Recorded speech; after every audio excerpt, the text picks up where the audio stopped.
Okay na yon. Tapos surrender na tayo. Okay lang, nakapatay tayo 60 million. By that time, kung nakapatay ka ng 60 million, wala na yung willpower ng kalaban.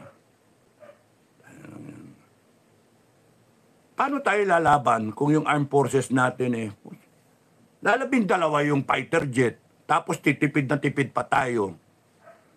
Di ba kung kunyari ang budget ng armed forces 1 trillion, kayong mga negative na mga general, palibasa din nyo inisip O palibasa, wala kayong balls na ipaglaban yung kapakanan ng mga sundalo, yung institusyon. 1 trillion, anong 70 billion? Ano ba yan?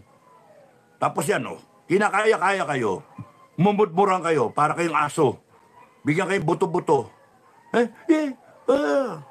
Gago. Magkaroon naman kayo ng dignidad. Kaya nga, taong bayan, ibalik natin yung dignidad ng kasundaluhan natin. Ilagay natin sa tama Mali yung perspective Mali Hanggang commander-in-chief lang yung chain of command. Ano ba yan? Paano naging hanggang commander-in-chief lang yung chain of command, presidente?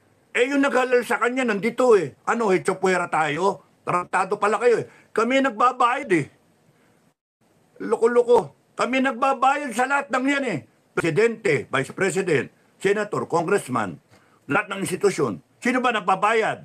Taong bayan. Sino ngayon ang amo? Natoko Kaya nga mali yung mindset. Ayusin natin. Ilalagay ko, palagay sa konstitusyon yan. Kung saan yung chain of command. And may be represented by dito sa itaas ng Council of Elders. And I want it clear kung sino yung Council of Elders na yan. Hindi tago-tago, walang cloak and dagger. Maliwanag, lahat ng sektor represented. Kaya pinakabobo yan o basta represented siya na sektor. And then, mag-create na lang ng kung paano siya tanggalin do sa council kung gago, kung nuisance. Kundi kaya, vote of no confidence. Kundi kaya, yung mismong sektor niya, tanggalin siya. Kasi wala Wala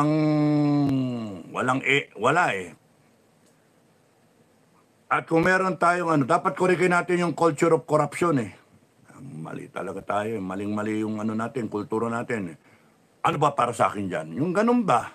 Mali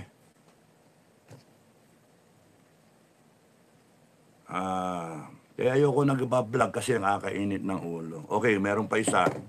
Isingit ko na, May mga members tayo sa FGF, na ewan ko, inggit ba o sugo ng satanas o nakikinig sa ibang vlogger na tungkol sa pera. Ayaw ko pinag-usapan ng pera. Pero gusto kong linawin yung tungkol sa pera.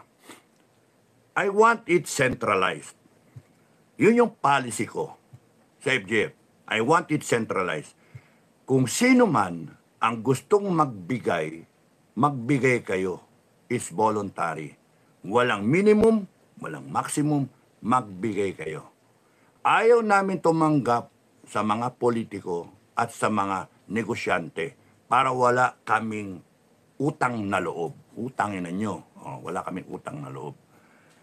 Kung kayo mga kababayan, OFW, mga dito sa Pilipinas, gusto nyo tumulong kayo. Ang dadaanan nyo si Commander Kevin Duldulaw. Kevin Duldulaw. Sa kanya naka-channel lahat para ma-check kung sino ang nagbibigay. You know why?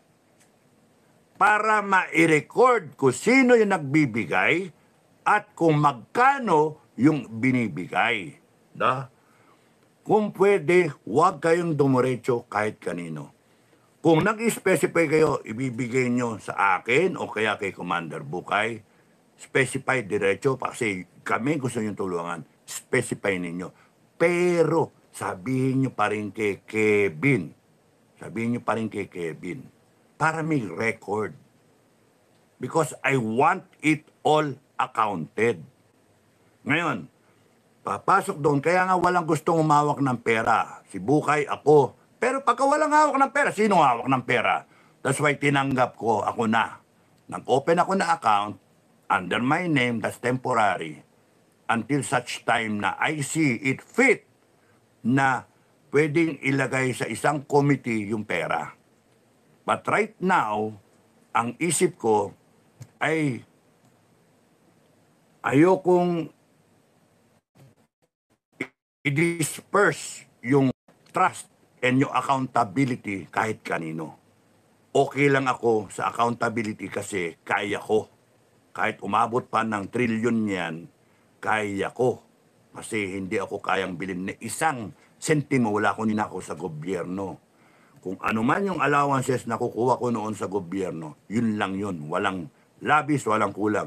At kung merong allowances na kukuha ko because of my position, pa 1,000, 2,000, 1,000 lang actually because I was ano yun, a military assistant to the Director General and then before that, aide camp. Kung meron ako ang pera, ibinibigay ko pa sa mga tao. Minumudmud ko. I don't need that. No? Kaya I can handle yung pera kung ilang bilyon, trilyon because hindi ako kayang matukso ng pera. Pero openly sinasabi ko, ayoko mahawak ng pera, tukso yan, bla bla bla bla. Pero walang hahawak eh. And then we need to get it going, yung gustong mag-contribute, yung gustong tumulong sa organization. Alam nila, Kevin, na ang idea ko, at saka ni Commander Bukay, na idea ko is, meron pumapasok na pera. Ang daling i-account eh. May pumasok, may lumalabas. Yung lumalabas, cover mo na resibo or at least a signature from a responsible, trusted person. Yun na yun. Kasi yung pagkalabas ng pera, i-itemize niya, matitrace kung kanino binigay yung pera. Okay? So, diretso. Ang sa akin, gusto ko, bago maubos yung pera na yan, mailagay natin sa mga commander natin sa area and then eventually to the regions and then the provinces para bawat commander merong operating capital na hindi na kinakailangan i-account. Bakit? Kasi yung ibibigay kong perang ganyan sa kanila, galing sa mga contribution nyo, babalik din nila. And yung matitira, bahala kayong mag-accounting yan sa inyo-inyo, sa grupo nyo. Kung gusto nyong i-share yan sa mga FGF members eventually, bahala kayo. Because that will keep your group tightly knit na hindi kayo mag-anuhan, magdaigan. At least kayo, you belong to a family of FGF in that region. Yun yung binivisualize ko. Para hindi tayo hingi ng hingi sa mga OFW. Kasi kayod ng kayod yung mga yan. Now, kung merong mga nagsasalita na mga miron at mga FGF members, let me warn you. Enough na salita. Kung meron kayong question, you go directly to me. If you do that behind my back and I find out with the right investigation that you are not doing things properly and violating my policy, we will expel you, I will expel you from FGF. Without anything. Walang-wala ng ano-ano. Basta sinabi ko, expel kayo. You know why? Voluntary ito eh. Di naman kayo sumusweldo. Wala tayong sweldo. Voluntary ito. So anytime, pwede ka i-terminate. Lalo na for cause. Walang tatanggap ng pera directly from anyone unless na alam ko. Okay? Kevin, walang dediretso na pera kahit kaninong commander na hindi mo alam. Kinakailangan alam mo. Kung nyaring may nagbigay sa akin, kinakailangan ipaalam sa'yo. Kaya para mawala yun, kinakailangan lahat ng pera na papasok, alam ni Kevin for accounting purposes. Because ang gusto kong malaman eventually, because I'm trying to prove a point, na kung yung Proclamation number 8, yung taxes ng taong bayan, pwedeng ibalik after 20 years. Yun yung point. I'm trying to do it sa FGF pa lang, on a minuscule level. Kaya kunyari may pumasok na kalahating milyon, eventually may kalahating milyon pa rin na preserve yung pera. And that will prove the point na may kalahating milyon na pumasok, lumabas yung kalahating milyon, may bumalik na kalahating milyon. Even if it has to come from my own money. Bumalik yung kalahating milyon, tapos nun, intact yung pera ninyo and we can go for other projects. Mantalang merong mga kanya-kanyang fundraising, mga kanya-kanyang sustainable funds, fund generation, bawat region. O paano nangyari yon? If we are able to do that, then the idea na yung future generations na Pilipinos nagbabayad ng taxes, pwedeng ibalik ng Estado after 20 years. From age 20 to 40, balik yung 2 million mong binigay in taxes. Babalik sa'yo. Parang nag-caretaker lang yung gobyerno. Pero nagawa ng gobyerno yung gusto niyang mangyari. Nag-increase yung productivity, tumaas yung collection from 4.5 trillion, naging 9 trillion, which enables the government to provide better services, to provide more convenience sa Pilipino, at yung subsidy, kuryente, tubig, internet. Tuloy-tuloy, walang korupsyon. Pinapatay man yung kurap. Tapos nun, tuwan-tuwa ka kasi parang nag-force savings ka lang, hindi nawala yung pera. Hindi yung naggamit kung saan. Wala, naninakaw na eh. Tapos obligado ka, sige, kayod pa more. Nakaw pa more. Ganun nangyayari ngayon. And it has to stop. At the age of 60, ayun, meron na naman ikaw. Kung ano yung binigay mo in taxes, na income tax. So hindi yung inaasahan mo lang yung retirement money mo. Naninakaw na eh. Ninakaw na nga ngayon eh. And here we are, we cannot get our acts together. At yung iba na MUP, gaganong-ganon. Yung iba sa AFP, gaganong-ganon. It has to stop. Kaya nga yung Christmas is this Christmas, you will remember na ito yung Christmas na nag-isip tayo. Ano ba gagawin ko? O, parang si Bongbong, ano gagawin ko? O, ganun din tayo, mag-isip kayo. Anong gagawin natin? Tatayo ba tayo o hindi? Tatapusin ba natin o hindi? Sila ba mangingibabaw o tayo? Napakasimpleng tanong, di ba? And liwanag na sagot, di ba? Tatayo tayo. Ang kulang na lang, kailan? Kailan? And I don't care, kunyari nga, sabi ko nga kahit expel nyo, buti pa yung class 88, itong Maringal, hindi kami nag-abot.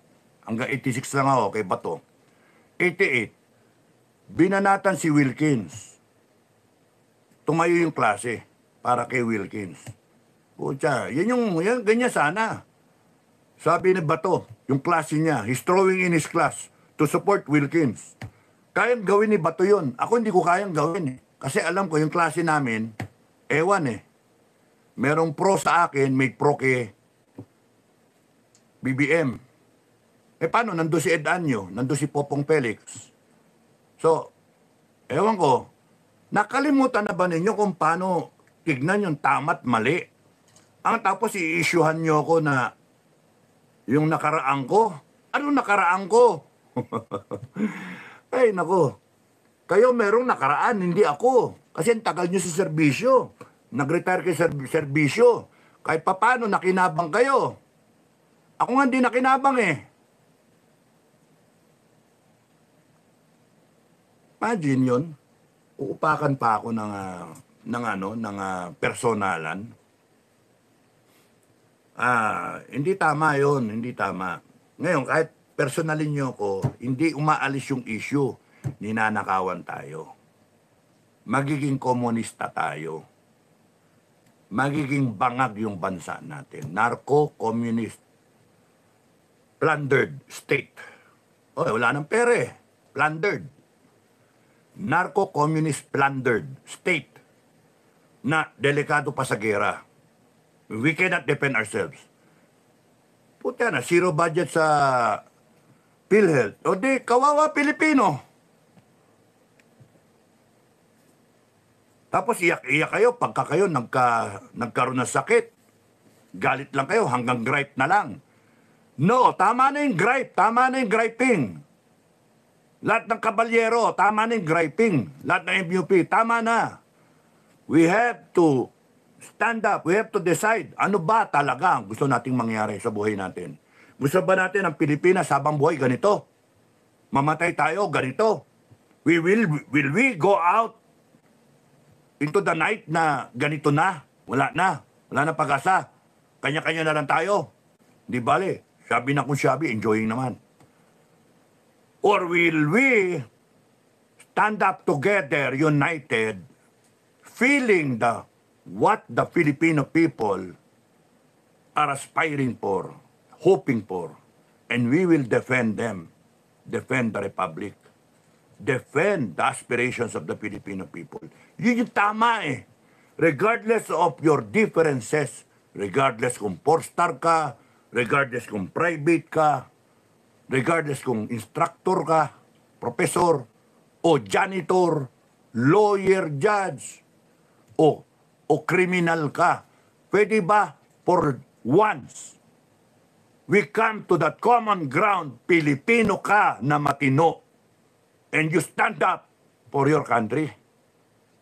Pwede ba yun? Kalimutan yung differences. Kalimutan yung partido eh.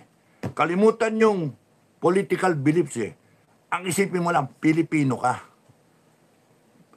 Mali naman talaga yung nagdodroge eh. Ba't kayo pa may katuwiran?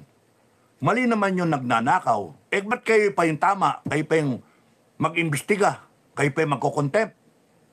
Mali naman talaga yung nandyan yung CPP, NPA, NDF na sila pa ngayon nagkocall na shots. Mali yung nagkaroon tayo ng alignment with them. Ano yung ginawa ng NTF-ELCAC? Sayang.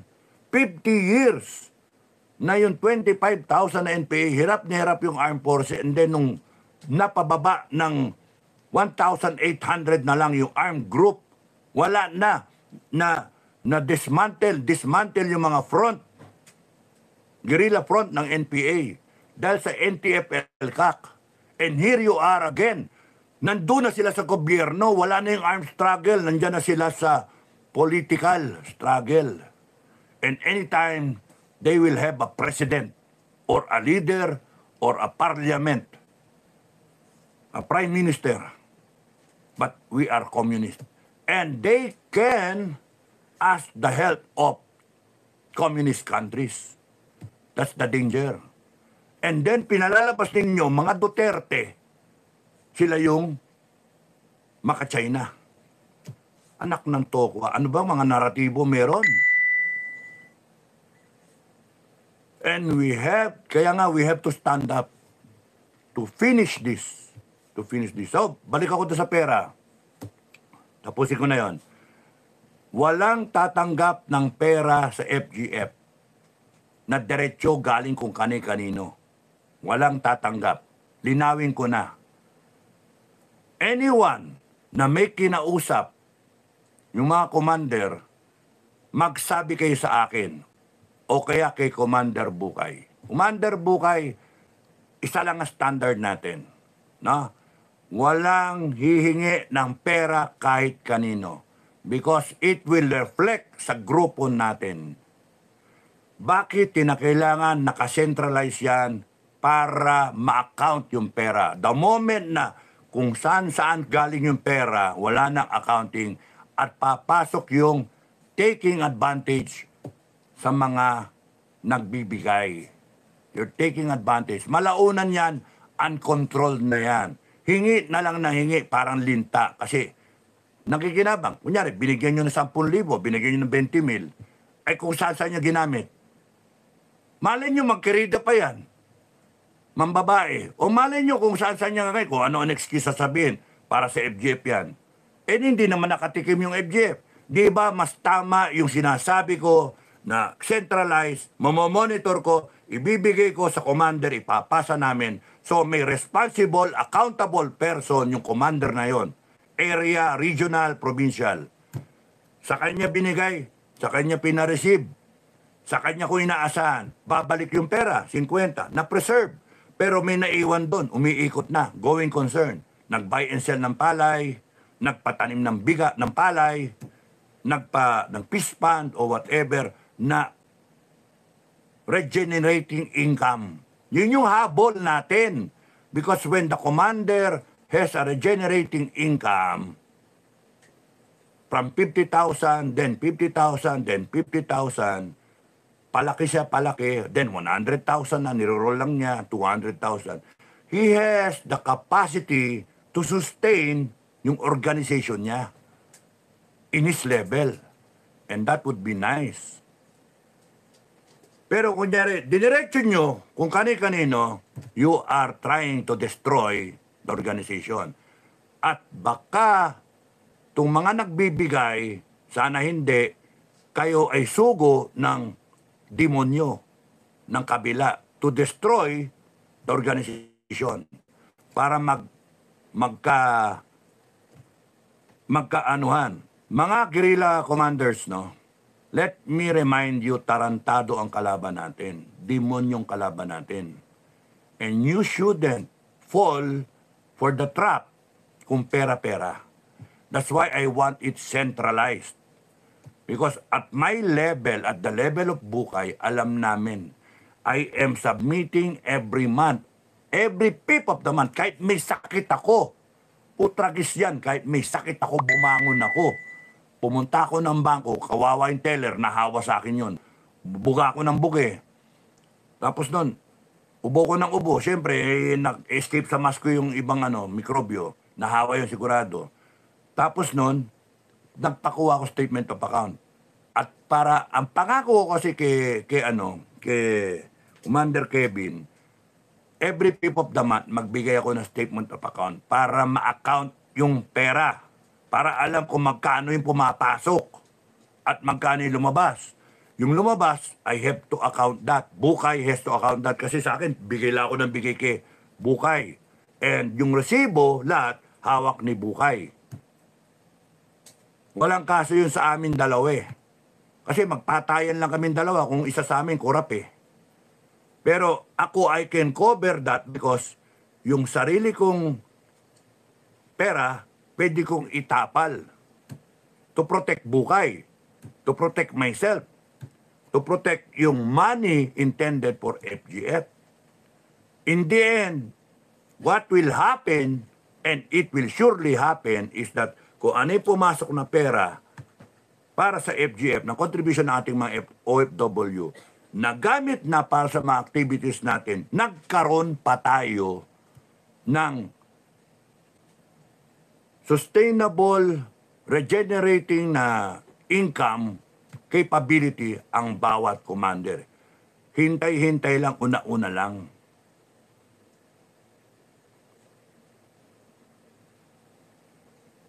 Yun yung Ngayon, habol natin accountability. Kaya every 5. So, susunod, January 5, February 5, March 5. Statement of account lagi. And then malalaman, magkano yung totally disbursed, magkano yung natitira, magkano yung on hand. And then, ang kagandahan nun, makikita, may mga project na umaandar. Wala akong magawa dun sa iba na lumalabas, talagang expense, pero I'm trying to recover yung expenses na yon. Kasi meron akong may MBA nga ako eh. Nag-doctorate nga ako eh. Management eh. Hindi lang ako nag-dissertation eh. Otherwise, pwede ko sa finance department eh. Pero walang gusto magpunta sa finance ngayon pagka nagkaroon ng change over. Bakit? Walang pera eh. Nawawala yung pera eh. That's why, ang isa pang order sa AFP eh, secure all airports, all point of entries and exits, secure yung nasa intel Alam nyo naman nasaan yung pera? Bodega, di ba? Mga bahay. Secure that. And it has to go back. It has to be brought back sa treasury. Lahat na ninakaw. If we're going to do something right, we better do it right. Hindi yung forgive and forget. Hindi. Kayong mga nagnakaw, nag-crossover kayo. Kaya problema nyo. Problema nyo. Markado kayo Hindi ako markado, kayo. Ano nga? Anong tingin nyo sa akin? Takot sa inyo? Matagal na akong patay. Matagal na akong patay dapat. Kaya hindi ako natatakot kayo. Natakot na ba kayo kay kamatayan? Eyeball to eyeball with death? Natakot na ba kayo? Kaya nga...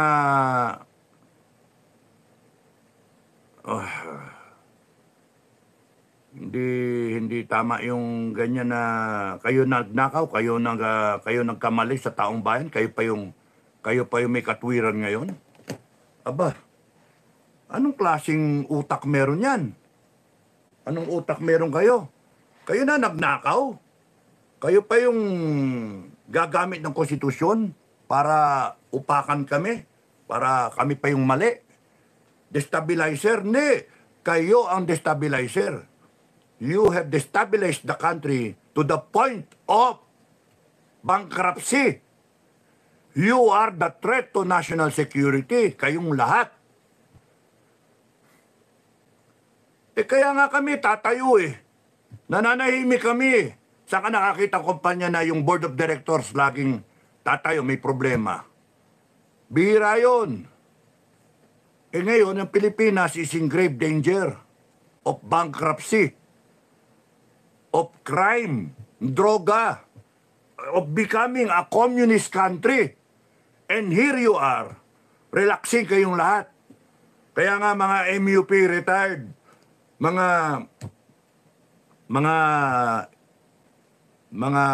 kabaro ko, active, retired. Pwede ba itong Pasko, magmuni-muni kayo? Isipin niyo yung tama. Wala sa personalities, nasa issue. Yun yung problema, issue. Ay, nako. At yun sa mga nagsasabi na kaya kami tumatayo, yung FGF, may nagsasabi mga vlogger, na kaya kami involved kasi gusto namin posisyon. To hell with you. To hell with you. Mag-intriga pa kayo ng gano'n ng pinag-uusapan na nga bansa natin. To hell with you. Hanip kayo. Posisyon. Tapos sasabihin, pera-pera. Commander Bukay, wala nang mention ng pera. Wala na. Yung tumayo, walang kailangan pera. Voluntary. Gusto nyo mamatay, doon kayo. Tumayo kayo, sumama kayo sa akin. Kung gusto nyo paglaban Pilipinas, tumayo kayo. Because it will happen only once. Isang beses lang ako tatayo. Pati si Bukay, pati FGF, isang beses lang. And you better be there to fight for your country. Wala, voluntary. Pera-pera. Na kailangan ganito, kinakailangan, may 1,000. Yan, 2,000 yung nga kay BBM Ganon. Let it be voluntary. Magbaho kayong 7 araw na pagkain. Maglagay nyo sa backpack. I-screen na lang yan. Magdala kayo sarili nyo tubig. Yung mga mag-organize, wala namang. Kung yung mag-organize, baka mamay yung mga organizer pang kumita. Tapos kami pa ngayon yung hanapan nyo ng tao. Wala, ang pupunta dyan, voluntary. Yung mga matitidong Pilipino. Anong tingin sa Pilipino? Patay gutom. Pinaglalaban dito, bansa. Pinaglalaban dito yung mga natin, God-given right natin. Life.